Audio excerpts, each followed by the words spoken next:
మలయాళ star hero Mohan Lal ఇప్పుడు full జోష్లో ఉన్నాడు. కొన్ని రోజుల క్రితమే ఎల్2 ఎంపురాన్తో బ్లాక్ బస్టర్ హిట్ కొట్టాడు. మలయాళంలో అత్యధిక వసూళ్ల రికార్డును బ్రేక్ చేశాడు. ఇది మరొక ముందే మరో బ్లాక్ బస్టర్తో మన ముందుకొచ్చాడు కంప్లీట్ స్టార్. ఆయన నటించిన లేటెస్ట్ మూవీ తుడరు. ప్రస్తుతం ఎక్కడ చూసినా ఈ మూవీ పేరే వినిపిస్తుంది. ఏప్రిల్ 25న మలయాళంతో పాటు తెలుగులోనూ ఈ మూవీ రిలీజ్ అయింది. మొదటి షో నుంచే బ్లాక్ బస్టర్ టాక్ తెచ్చుకుంది.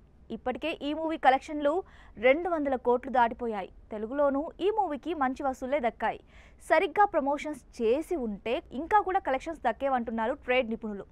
మలయాళ దర్శకుడు తరుణ్ మూర్తి తెరకెక్కించిన ఈ సస్పెన్స్ థ్రిల్లర్ మూవీలో మోహన్ లాల్కు జంటగా శోభన నటించింది.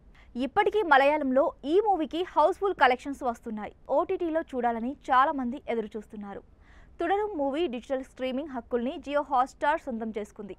థియేట్రికల్ రిలీజ్ అయిన నెల రోజుల తర్వాత స్ట్రీమింగ్ చేయాలని డీల్ కుదిరింది. అంటే మే 23 లేదా 30వ తేదీల్లో ఈ మూవీ ఓటీటీలోకి వచ్చే అవకాశాలున్నాయి. అయితే ఇప్పటికీ ఈ మూవీకి థియేటర్స్లో మంచి కలెక్షన్లు వస్తున్నాయి కాబట్టి స్ట్రీమింగ్ ఆలస్యమయ్యే సూచనలు కనిపిస్తున్నాయి.